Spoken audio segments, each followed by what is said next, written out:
मांसाहार का नको? भाग 5. मांसाहाराने खूप शक्ती मिळते अशी ही एक युक्ती.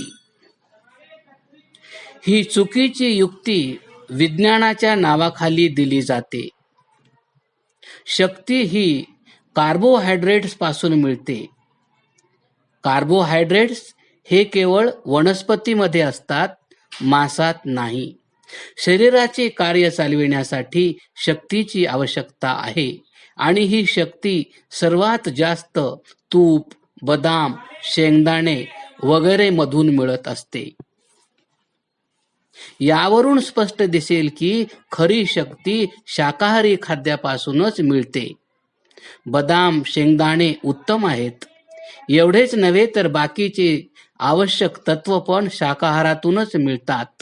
उदाहरणार्थ कॅल्शियम, व्हिटॅमिन. म्हणून शक्तीसाठी शाकाहारच केला पाहिजे. माणसात शाकाहारी पैलवानच शक्तिशाली व दीर्घायुषी असतात.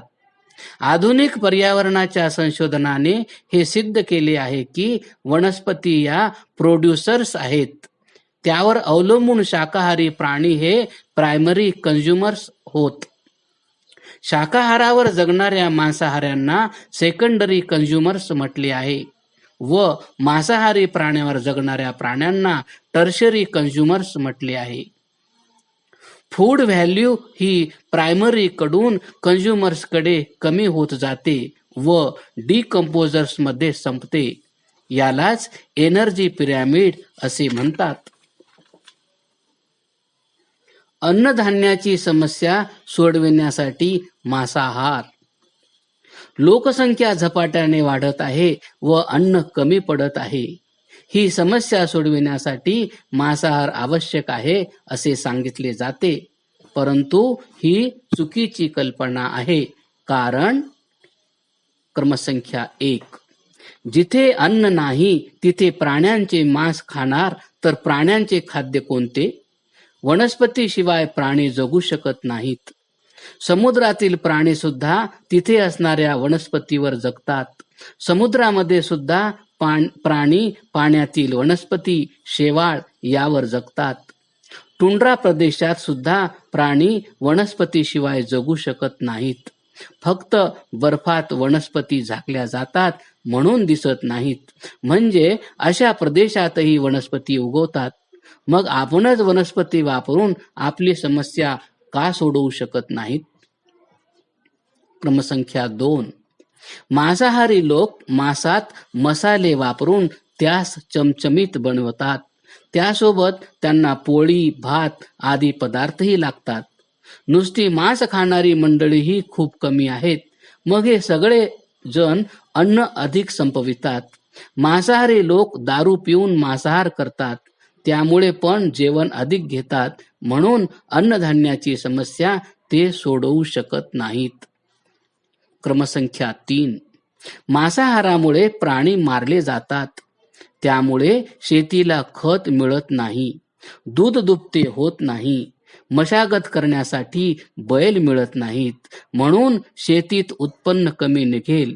म्हणजे अन्नधान्याची समस्या ते सोडविण्याऐवजी परिस्थिती बिकटच करतील व रोगराई वाढेल. क्रमसंख्या 4, या उलट शाकाहारामुळे प्राण्यांचे संगोपन होईल. दूध, दही, ताक, तूप यांचे प्रमाण वाढेल. शेणखत शेतीला मिळेल. शेतीत मशागतीसाठी बैल मिळतील. त्यामुळे शेतीतील उत्पन्न वाढेल. दूध, दही, तूप यांच्या विपुलतेमुळे अन्नाचा वापर कमी होईल. जर मुलांना लहानपणी दूध, दही, तूप यावर ठेवले तर अन्नाची गरज कमी भासेल. पण ज्या मुलांना लहानपणी दूध दिले नाही त्यांचे जेवण जास्त असते, अन्नाची गरज जास्त भासते. एवढेच नाही तर रोजच्या व्यवहाराचा सुद्धा अनुभव आहे की ज्यांच्या जेवणात दूध, दही, तूप भरपूर असेल त्यांना अन्न कमी लागते. गरिबाचा मुलगा जर ताक भरपूर घेत असेल तर तो अन्न कमी घेतो. मांसाहारामुळे अन्नाचे उत्पन्न कमी होते. म्हणून शाकाहारानेच ही समस्या सुटू शकते. सर्वात महत्वाचे म्हणजे दूध हे पूर्ण अन्न आहे. म्हणून जितकी दूध देणारी जनावरे तेवढे जास्त दूध मिळेल. जेवढी जनावरे जास्त तेवढे शेणखत व मूत्र जास्त. मांसाहाराने किती नुकसान होईल. आज सिंथेटिक फर्टिलायझर्स वापरायची गरज का पडते? ती किती महागडी असतात. त्यामुळे जमिनीचा कस तर टिकत नाही, पण माणसाच्या स्वास्थ्यावर वाईट परिणाम होतो. या सर्वांचे कारण म्हणजे मांसाहार हे होय. परिस्थितीमुळे मांसाहार करणे योग्य आहे काय? बऱ्याच वेळी सांगितले जाते की समुद्रकिनारी किंवा बेटावर काही अन्नच पिकत नाही, अशा ठिकाणी मासे खाण्यास काय हरकत आहे? ही युक्ती चुकीची आहे. आधीच सांगितले आहे की वनस्पतीशिवाय प्राणी जगू शकत नाहीत. समुद्रात सुद्धा वनस्पती आहेत, म्हणूनच प्राणी जगत आहे. तर मग ती वनस्पती आपणास जगविणार नाही असे शक्यच नाही. या उलट सध्या वाढत्या लोकसंख्येबरोबर दळणवळण वाहतुकीची ही साधने वाढलेली आहेत. ज्या देशात अन्न मुबलक आहे त्या देशातून माल आयात करावा. आश्चर्य हे आहे की परिस्थितीचा बहाणा करून मांसाहार योग्य वा आवश्यक आहे असे सांगण्याचा प्रयत्न करतात.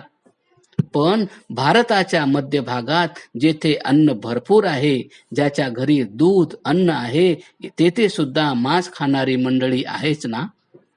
समुद्र किनाऱ्यावरून मासे झिंगे आणले जातात, ते मजबुरी म्हणून का?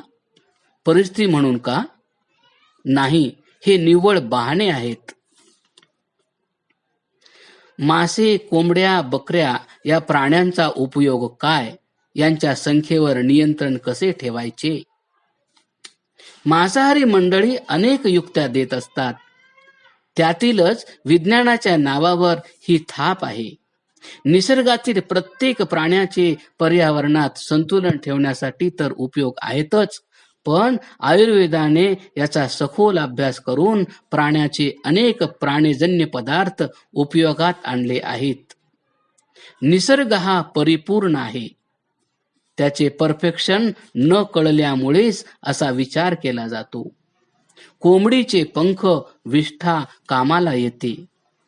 कोंबड्या आपल्या अवतीभोवती असलेल्या परिसरातील विषारी व तापदायक किड्यांना खाऊन टाकतात. कोंबडी सापाची पिल्ले सुद्धा मारते. मनुष्यास सर्पदंश झाल्यास कोंबडीची गुदा दंशस्थळी लावली तर विष ओढले जाते. त्यामुळे कोंबडी मरते आणि मनुष्य वाचतो. मोर सापांच्या संख्येवर नियंत्रण ठेवतो. मोराची पिसे औषधासाठी कामाला येतात.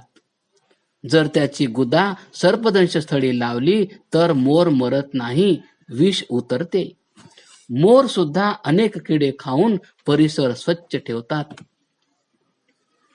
साप विषारी वायू शोषून हवा शुद्ध करतो.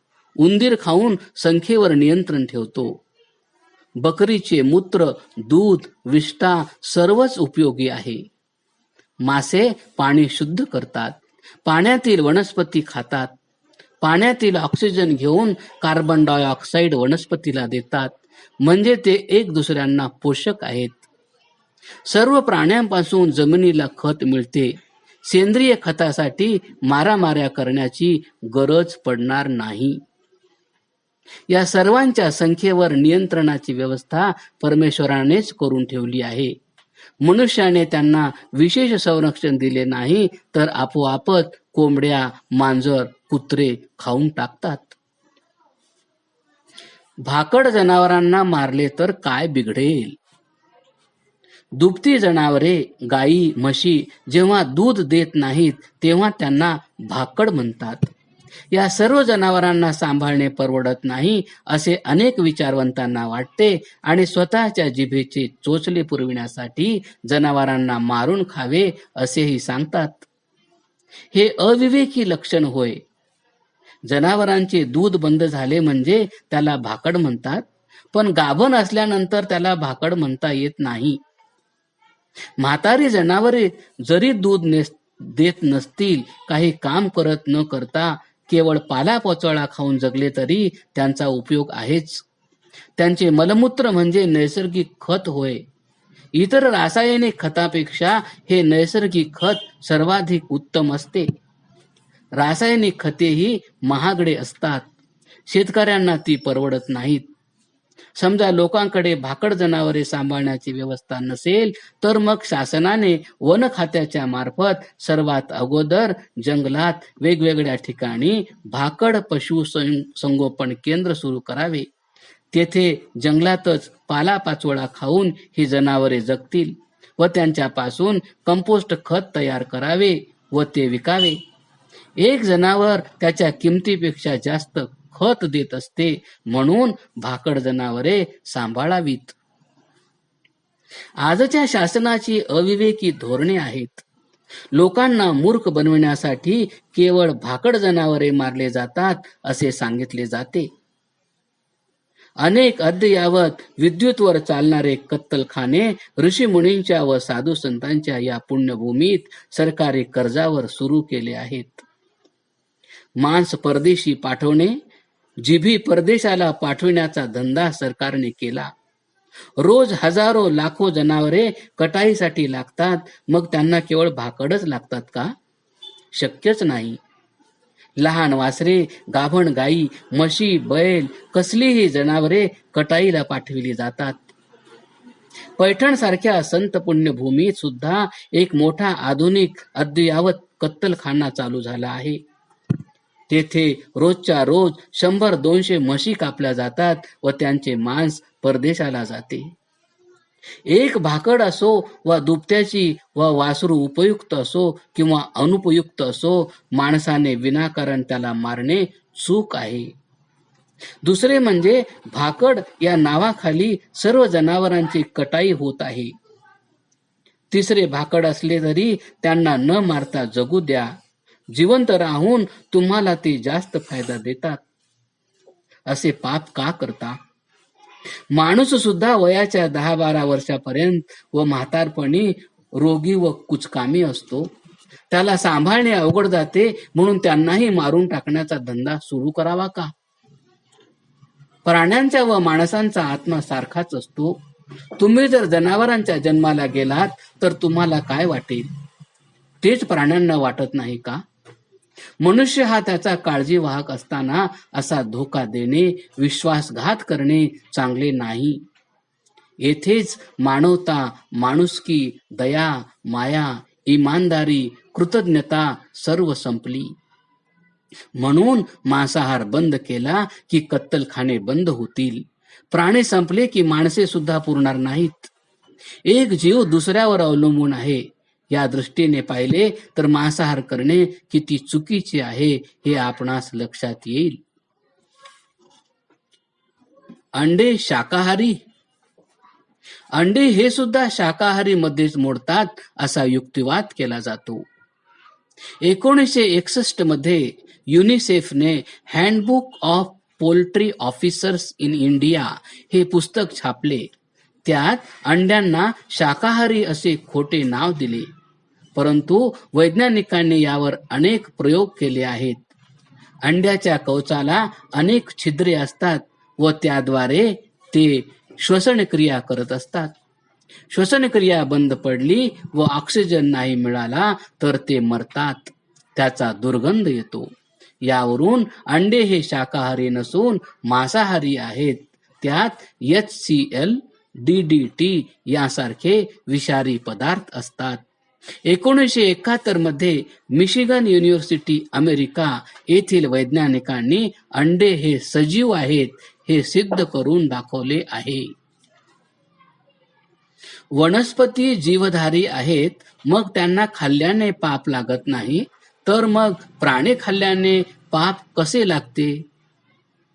यावर मागेच सांगितले आहे की पाप ते आहे ज्यामुळे आपणास धोका, नुकसान आहे. शेवटी नैसर्गिकरित्या प्रत्येक सजीवाला जगण्यासाठी अन्नाची व्यवस्था आहे. मग नैसर्गिक आहार घेणे पाप नाही. म्हणून मांसाहारी प्राण्यांना मांसाहार करण्यात पाप लागत नाही. परंतु शाकाहाऱ्याने मांसाहार करणे पाप आहे. म्हणून वनस्पती, दूध, फळे हे माणसाचे व शाकाहारी प्राण्यांचे खाद्य आहे. तर ते घेण्यात पाप कसे लागणार? म्हणून पाप पुण्य हे केवळ सजीवांना मारले जाते यावर नसून त्यांच्या उद्देशावर अवलंबून आहे. नैसर्गिक उद्देश हाच खरा. दूध घेणे म्हणजे सुद्धा मांसाहारच. दूध हे सुद्धा रक्तापासून तयार झालेले असते, म्हणून दूध घेणे सुद्धा मांसाहारच आहे असे अनेक वेळा सांगितले जाते. हे पण चुकीचे व अवैज्ञानिक आहे. दूध हे अन्नाच्या रसापासून तयार होते. यासाठीच चरक संहितेत म्हटले आहे, रसात स्तन्यो ततोः. अन्नाचा रस तयार झाल्यावर काही रक्त, काही दूध तयार करण्याकडे जातात. काही रक्त मांस, मेद, मज्जा, वीर्य आदी धातू तयार करण्याकडे वापरले जाते. रसापासून रक्त तयार व्हायला 8 ते 10 दिवस तरी लागतात. परंतु दूध दररोज 24 तासांत तयार होते. दुभत्या गाईला जर आज कांदे किंवा उसाचे तुकडे खाऊ घातले तर लगेच दुधाला दुसऱ्या दिवशी वास येतो. यावरून स्पष्ट होते की दूध हे रक्तापासून बनलेले नाहीच. शिवाय दूध देण्यामध्ये प्राण्यांना आनंद वाटतो, रक्त देण्यात नाही. दुधाचा पाना फुटतो, रक्ताचा नाही. दूध हे वासराच्या पोषणासाठी आहे, रक्त हे स्वतःच्या पोषणासाठी आहे. म्हणून दूध आणि रक्त वेगवेगळे आहेत. दूध हे ममरी ग्लँड्स मध्ये अन्नाच्या भागापासून बनलेले असते, म्हणून दूध काढून घेणे हे उपकारक, पण मांस काढून घेणे अपायकारकच आहे.